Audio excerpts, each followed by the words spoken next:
میں سوچ رہا ہوں کہ اب ہم اپنے اس پوڈ کاسٹ کا اختتام کریں اور اس کو کنکلوڈ کروں، اور میں نارمل ایشوز کی طرف بات کرنا چاہتا ہوں، کیونکہ آپ ڈاکٹر ہیں اور ایز اے ڈاکٹر آپ کا ایک بڑا وسیع ایکسپیرینس ہے. آپ نے مختلف شہروں میں کام کیا ہوا ہے اور آپ نے عام طور پر پورے ماحول کو دیکھا ہوا ہے کہ سسٹم کیسا ہے پاکستان میں. تو مائی کویشچن ہے کہ پاکستان میں اتنی زیادہ کمی کیوں ہے اسپیشلائز ڈاکٹرز کی، یا پھر ان ڈاکٹرز کی جو کہ کریٹیکل پیشنٹس کو ہینڈل کریں، جو کہ لوگوں کی زندگیاں بچائیں. ایسا نہیں کہ جو آج کل معاملات ہیں کہ بڑا مشکل ہوتا ہے یار. فار ایگزامپل اگر خدا نخواستہ کوئی بندہ وینٹیلیٹر پر جاتا ہے تو لوگ فیملیز جو ہوتی ہیں وہ مائنڈ بنا لیتی ہیں، یا خدا نخواستہ کسی کو ہارٹ کا پرابلم ہوتا ہے تو لوگ فوراً مائنڈ بنا لیتے ہیں کہ یار یہ تو انسان چلا جائے گا. لیکن میں نے دیکھا ہے باہر ملکوں میں کہ ہارٹ کے پیشنٹس کو اس طرح سے ڈیل نہیں کیا جاتا. کہ جب اچھا ہسپتال کا نظام ہوتا ہے پورے ملک میں، تو وہاں پر ہارٹ کے پیشنٹس بہت جلدی بہتر ہو جاتے ہیں. ان کے مسئلے دوسرے ہیں، ان کے پاس تو کینسر یا اس طرح کے بڑے مسئلوں سے وہ ڈیل کر رہے ہیں، لیکن یہ چیزیں جو نا وہاں پر لوگوں کے لائف سپین بڑھ جاتے ہیں، پراپر طریقے سے خیال رکھا جاتا ہے، کریٹیکل پیشنٹس کو بھی صحیح سے ڈیل کیا جاتا ہے، اور وہ گھر پر آتے ہیں واپس اور اپنی زندگی دوبارہ سے گزارتے ہیں. یہاں پر میں نے دیکھا ہے کہ یار اس طرح کے ڈاکٹرس کی کمی ہے. تو یہ کیا معاملات ہیں باس؟ اس میں ملٹیپل فیکٹرز ہیں. فرسٹ آف آل ہم ایک غریب ملک ہیں، ٹھیک ہے، ہماری ریسورسز لمیٹیڈ ہیں.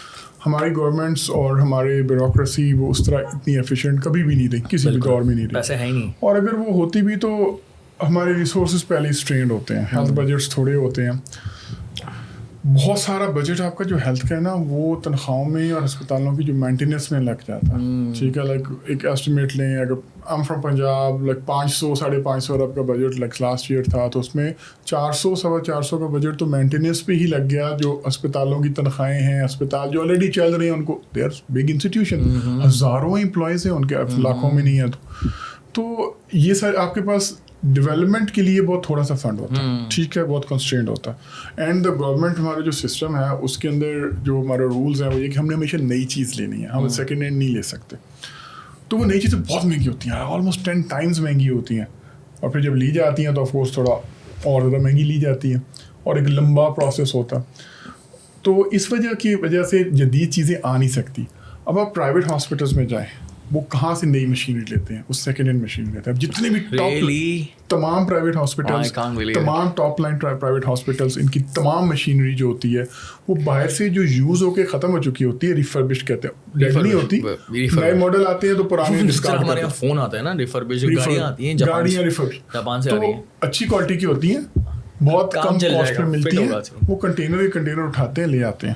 First of all, we need to change those rules and get in some ایماندار پیپل دیئر جو کہ سستی مشینری لے کے آئیں تاکہ ایڈوانس چیزیں ہو سکیں. وہ جو میں ایک لیپراسکوپی کرتا ہوں، اگر آپ نئی مشین وہ لینے جائیں گے ایک کمپنی سے، جرمنی کی، آپ کو 2.5 کروڑ 2 کروڑ کی بیچے کی مشین.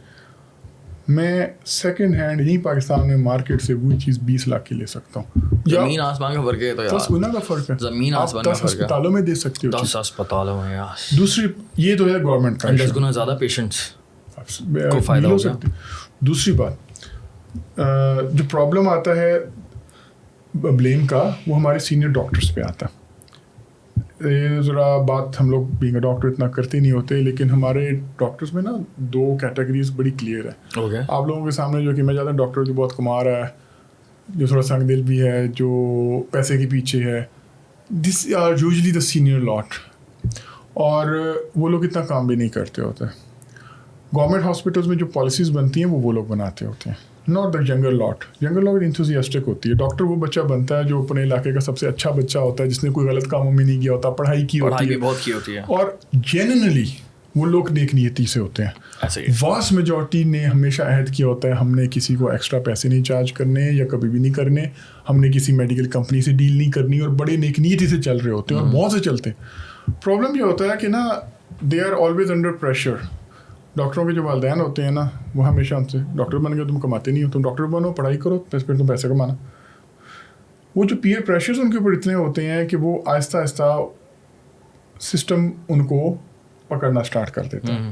بینگ اے ڈاکٹر آپ کے پاس بہت ساری چیزیں ہوتی ہیں، تو لوگ جو ہے نا پھر آہستہ آہستہ خراب ہوتے ہیں. لیکن دا ینگ لاٹ پھر بھی بہت اچھا کام کرنا چاہتی ہے, سینئر لاٹ ان کو آگے نہیں آنے دیتی because they feel threatened.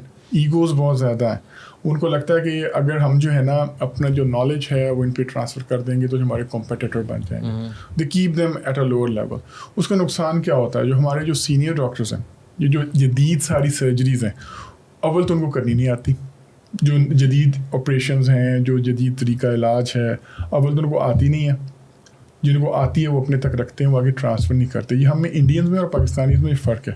Indians اپنا نالج ٹرانسفر کرتے ہیں, اپنے جونیئرس کو سکھاتے ہیں, اس لیے ان کی میڈیکل ہیلتھ کیئر بہت زیادہ. لوگ لیور ٹرانسپلانٹ کہاں کرانے جاتے ہیں؟ انڈیا جاتے ہیں, چائنا جاتے ہیں, کیونکہ بہت زیادہ ہو رہا ہے, کامیاب ہو رہا ہے. پاکستان میں میں نے نوٹس کیا ہے, آئی نو فیو پیپل جو کہ مختلف سرجریز کے لیے انڈیا گئے. ایک لڑکا مجھے ملا تھا کچھ ٹائم پہلے ایئرپورٹ پہ, تو اس کے گلے میں نا یہاں پر سوراخ تھا پورا, ٹھیک ہے, تو اس میں ہاتھ رکھ کر مجھ سے بات کر رہا تھا وہ. مجھے بہت, میں بڑا ڈر گیا تھا اس کو دیکھ کے کہ یار تمہارے ساتھ ہوا کیا ہے. تو کہہ رہے میرے لیے نارمل ہے دانیال بھائی. میں نے بولا یار تکلیف, کہہ رہے نہیں, میرا کہہ رہا میں بائک سے گر گیا, میرا بڑا ایکسیڈنٹ, میں انڈیا گیا تھا, انڈیا میں میرا پورا علاج ہوا, انڈیا میں میری پوری سرجری, یہ پاکستان میں ہو نہیں سکتی تھی اس وقت نا. اینڈ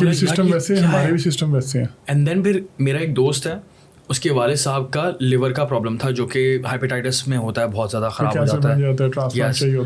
تو وہ پہلے چائنا گئے, چائنا میں بہت مہنگا پڑا تھا ان کو, پھر وہ انڈیا گئے. انڈیا میں I don't remember the city name, تو وہاں 1.5 مہینہ رہے وہ, ٹھیک ہے. بہت بڑی بات ہوتی ہے یار کہ 1.5 مہینہ اس ملک میں جو جس سے آپ کی دشمنی ہے, آپ کو رہنا پڑتا, باپ کے لیے رہنا پڑتا. لیکن بات یہ ہے کہ دشمنی فضول کی نہیں ہونی چاہیے نا اس طرح سے. آپ ہمارا فائدہ اٹھائیں, ہم آپ کا فائدہ اٹھائیں گے. آپ ہم سے سیکھیں, ہم آپ سے سیکھیں گے. آپ کے پاس ہے تو ہم سیکھ لیں, ہم اس طرح کی بہتری کر لیں. تو وہاں میں نے بولا ایسا ہو کیا رہا ہے. اچھا یہ تو ہم آس پاس سن رہے ہیں نا, ایسے ہزاروں کیسز ہیں جو کہ انڈیا اور چائنا جاتے ہیں لوگ اپنی زندگیاں بچانے کے لیے. آئی ڈونٹ نو ایگزیکٹلی کہ کون کون سی سرجریز یا پھر کون کون سی ٹرانسپلانٹ وہاں پر زیادہ بہتر ہوتے ہیں, لیکن بہت کام ہوتا ہے. تمام چیزوں میں وہ ہم سے آگے اس لیے کیونکہ ان کے سینئرز جونیئرز پہ اپنا نالج ٹرانسفر کرتے تھے اتنا زیادہ. ہاں, یہ ان میں ٹرینڈ بہت زیادہ ہے ہماری نسبت. اس کی وجہ سے ان کے ہر لیول پہ وہ ڈیولپ ہوئے ہیں. انڈیا کو بھی تو فیس کرنا پڑتا ہوگا بجٹ کے حوالے سے, ان کے پاس ان کے پولیٹیشینز بھی ویسے ہیں, ان کی بیوروکریسی بھی ہماری جیسی ہے, کرپشن ہے وہاں پر بھی, لیکن چیز ویسی ہے. لیکن the people they بہت بہتری ہے, internal motivation to develop their own societies, اور ان لوگوں نے کیا ہے. اور ہم بھی کر سکتے ہیں یہ ساری چیزیں, ہمارے آس پاس کے ملک بھی کر رہے ہیں, ہم لوگوں کو خود ایفرٹ کرنی ہوگی. دیکھو ہمارے گورنمنٹ ہاسپٹلس میں کیا ہوتا ہے, ہمارے گورنمنٹ ہاسپٹلس میں ہیومن ریسورس ویسٹ بہت زیادہ ہوتا ہے. آپ کو گورنمنٹ نے 100 ڈاکٹر ایک وارڈ میں بھی دیے ہوتے ہیں, لیکن ان سب کو کانسنٹریٹ کر دیا جاتا ہے مارننگ میں آؤ جی, مارننگ ہم کہتے ہیں صبح 8 سے 2 والی شفٹ, جو اسی میں سارے آئیں جی, اسی میں سارے راؤنڈ شاؤنڈ کیے. دوپہر 2 بجے سے لے کے صبح 8 بجے تک جو باقی 18 گھنٹے ہیں, اس کے اندر 2-3 جونیئر ڈاکٹر سے پورا وارڈ چھوڑا ہوتا ہے. سینئرز نہیں آتے ہوتے, ٹھیک ہے. ایمرجنسیز ہوتی ہیں, آپریشن ہوتے ہیں, گولیاں لگ کے آئی ہیں, آنتیں پھٹ گئی, سیریس مریض ہیں جن کی ٹانگ میں ریشہ پڑ گیا ہے, ٹانگ کٹ گئی, ان کو کون ڈیل کر رہا ہے؟ جونیئر, پہلا ایئر کا, دوسرے ایئر کا, تیسرے ایئر کا. کرٹیکل پیشنٹس کو جونیئرس کو, کیونکہ وہ سینئرز نہیں ان کو کرنا چاہتے تو وہ جونیئرس بھی ڈالے ہوتے ہیں, بس تم کرو اور سارا کچھ کرو, تم جی سیکھو اس کے اوپر. کرٹیکل پیشنٹس کو سینئرس کو ڈیل کرنا چاہیے. They kind of avoid those things, کیونکہ کرٹیکل پیشنٹس خواہ میں لائبلٹی ہے, کرٹیکل پیشنٹ کرنے میں کوئی ایکسٹرا انسینٹیو نہیں ہے. تو ہمیں ایک چیز ڈیولپ کرنی ہوگی, جو کرٹیکل پیشنٹس ہیں ان لوگوں کو سینئر سے ہم اٹیچ کرائیں, ذمہ داری دیں, ایک بلینکٹ کور نہ ہو جی میں فلانے وارڈ نمبر 1 کے اندر ہے جی, مریض وارڈ نمبر 1 میں 100 ڈاکٹر ہے, پیشنٹ مر گیا, کوئی ذمہ داری نہیں ہے کسی کی. Patient should be attach to the doctor first of all, تاکہ اس کی رسپانسبلٹی ہو. مورٹالٹی آڈٹس ہونے چاہیے. اچھا, مورٹالٹی آڈٹس نہیں ہوتے ہمارے پاس. مورٹالٹی آڈٹ کا مطلب ہے اگر پیشنٹ کی ڈیتھ ہوئی ہے تو اس کی ریزن تو نکالیں. اللہ کی مرضی سمجھ کے تو ہر بار نہیں ڈال دینی نا. جب ریزنز آپ کی نکلیں گی, اس پہ بیٹھا جائے گا, ڈاکٹرس کا اپنا بورڈ بیٹھ کے اس کے اوپر فیصلہ کرے گا, تاکہ وہ غلطیاں دوبارہ نہ ہوں. مسٹیکس ہوتی ہیں, آپ نے اپنے جونیئرس کو نالج امپارٹ کرنا ہے, آپ نے شن آؤٹ نہیں کرنا. انفارچونیٹلی ہمارے سینئرز جو ہیں نا, ان میں ایک سارے نہیں, کوئی بہت اچھے ہیں, لیکن ایک بہت سارے لوگ ہیں جو کہ جس کا سسٹم ہے اس کو ایسے چلنے دیتے ہیں, اس کو امپروو نہیں کرتے. مشین ایک خراب ہوتی ہے چھوٹی سی, جی حکومت ہر چیز ٹھیک کرے. آپ 1 کروڑ روپے کی ہیول لے لیتے ہو, لیکن 50,000 کی اپنے وارڈ کی مشین نہیں ٹھیک کراتے, آپ اون نہیں کرتے, آپ ہر چیز کہتے ہو حکومت ہی کرائے. تو آپ نے خود ایفرٹ کرنا ہے. ہم لوگ بکر کے اندر, بکر میں چھوٹا سا ہاسپٹل ہے ہمارا, وہاں پر ہمارے پاس 6 مشینیں ہم کیمرے والی ہم چلا رہے ہیں, جس طرح بھی چلا رہے ہیں ہم چلا رہے ہیں. ادھر سے سستی سی چیز لے لی, ادھر سے لے لی, جگاڑ لگا لگو کے سسٹم چل جاتے. جب آپ کی نیت ہوتی ہے نا آپ کر لیتے ہوتے ہو. ہم لوگ کسی بھی سے بڑے لاہور کے یا اسلام آباد کے ہاسپٹل جو سرکاری ہیں اس سے زیادہ کیمرے والے آپریشن کر رہے ہیں. ایک چھوٹے سے اسپتال میں 2 سرجن, وہاں پہ 100 سرجن رکھے ہوئے ہیں. کیوں نہیں کر سکتے جی؟ اب یہ چیز نہیں ہے, اب وہ چیز نہیں ہے, کیونکہ لوگ کام نہیں کرنا چاہتے. جو ہیڈ ہوتا ہے ڈپارٹمنٹ کا اس کے پاس فل اتھارٹی ہوتی ہے, وہ کسی طرح بھی اپنے ڈاکٹر کو یوز کر سکتا ہے, لیکن وہ اسی طرح چلا رہے ہوتے ہیں جس طرح پہلے سسٹم چل رہا ہے. مریض سرکاری اسپتالوں میں آتے ہیں, ان کو ڈاکٹر تک ایکسیس لینے کے لیے گیٹ کیپر کو پیسے دینے پڑتے ہیں, کسی سے گالیاں کھانی پڑتی ہیں. وہ بیچارے کتنی بار آئیں, جب وہ جا کے پہنچتے ہیں کہ پروفیسر صاحب 11 بجے آپ مریض دیکھنے آئے ہیں, اس ٹائم ان کو ٹیسٹ لکھ کے دیتے ہیں. وہ لیبارٹری میں جاتے ہیں تو پتہ لگتا ہے 11 بجے تو لیب بند ہو گئی ہے, صبح 11 بجے جتنے ٹیسٹ لینے تھے ہم نے لے لیے. وہ پھر اگلے دن آتے ہیں ٹیسٹ کرواتے ہیں, صبح آ کے 2 دن بعد رپورٹیں آتی ہیں. جب پہنچے پتہ لگتا ہے آج تو دن ہی نہیں تھا, وہ تو فلانے اور فلانے دن یہاں پر ہوتے ہیں. آپ تو اسی وہیں کو جا کے چیک کریں, ہفتہ لگ جاتا ہے صرف چیک کرا کے ٹیسٹ کرانے والے مرحلے تک. ایسے ہی ہے. پھر تو اس طرح نہیں چلتا ہوتا, ٹائم بہت ضائع ہوتا ہے, پیشنٹ کا ٹائم ضائع ہوتا ہے. آپ کو بیسیکلی سارا دن اسپتال مریض سارا دن بیمار ہوتے ہیں, سارا دن آپ نے اسپتال چلانے ہوتے ہیں. تو اس کے لیے جو ہے نا ہمیں ایز اے ایفرٹ ڈاکٹرس کے پارٹ پہ بھی کرنی ہوگی اور گورنمنٹ کے پارٹ پہ بھی کرنی ہوگی. سو آپ نے لفظ سنا ہوگا معیشت وینٹیلیٹر پہ. پاکستان میں کسی چیز کو وینٹیلیٹر کا مطلب موت کا پروانہ سمجھا جاتا ہے. ایسا نہیں ہوتا. باہر کی دنیا میں جہاں پہ لوگوں کو وینٹیلیٹر کی سمجھ ہے, جن کو لوگوں کو پراپر, اس کو کہتے ہیں پلمونری کریٹیکل کیئر. وینٹیلیٹر سانس کو چلاتے ہیں, پلمونالوجسٹ سانس کے ڈاکٹر ہوتے ہیں. وہ ایک اسپیشلٹی ہے, پاکستان میں نہ ہونے کے برابر ہے. ایک بڑے شہر میں چند گنتی کے آپ کو پلمونری کریٹیکل کیئر اسپیشلسٹ ملتے ہیں جو ایکچولی ٹریٹمنٹ آتی ہے, ان کے مریض بچتے ہیں. باقی عام جگہوں پہ 100 وینٹیلیٹر بھی ہیں, مریض وینٹیلیٹر پہ جاتے ہیں, اس کے بعد ان کی لاش ہی آتی ہوتی ہے. ہمیں ان اسپیشلٹیز کو ڈیولپ کرنے کی ضرورت ہے.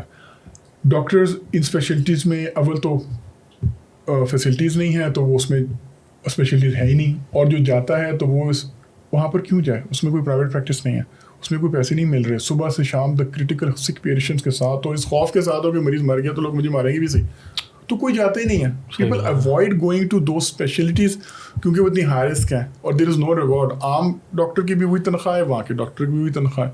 سو جو کریٹیکل اسپیشلٹیز ہیں, بچوں کی سرجری ہو گئی, بچوں کے دل کی سرجری ہو گئی, آپ ایک گورنمنٹ ہاسپٹل میں جاتے ہو, اتنا لوڈ ہے چھوٹے چھوٹے بچوں کا, کروڑوں کی تعداد میں بچے ہیں. 5 سال کا ٹائم مل رہا ہے آپ کو, 3 سال کا ٹائم مل رہا ہے, تب تک تو بچے نے فوت ہو جانا ہے. وہ کیا کرے, کوئی چیز بیچ کے وہ اپنے پرائیویٹ میں کہیں نہ کہیں سے کرائے گا. تو ہمیں ان اسپیشلٹیز میں ڈاکٹرس کو ڈیولپ کرنے کی ضرورت ہے. ان اسپیشلٹیز جو کہ دل کی سرجریاں ہیں, جو بچوں کی نارملیز کی سرجریز ہیں, جو کہ یہ ICU کے ڈاکٹرز ہیں, ہمیں ان کو سپورٹ کرنے کی ضرورت ہے. ان کو اسپیشل کیڈرز بنانے کی ضرورت ہے کہ بھائی تمہیں ہماری حکومت اچھے پیسے دے گی, تم سکون سے یہی والا کام کرو, تم جانے بچاؤ, تمہیں فکر نہ ہو کہ میں نے شام کو پرائیویٹ پریکٹس پہ جانا ہے, تمہیں یہیں سے پورا مل جائے تاکہ تم آرام سے بیٹھو. اور ایسے بہت سے ڈاکٹرز ہیں جو یہ کرنا چاہتے ہیں, وہ خواہشیں لے کے بیٹھے ہوتے ہیں, لیکن یہ چیزیں ڈیولپ نہیں ہو سکتی.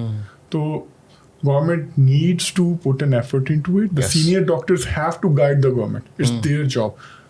It's not their job to become the principals and vice chancellors and professors and bureaucrats. It's their job to guide the government about these policies, and government has to listen to them.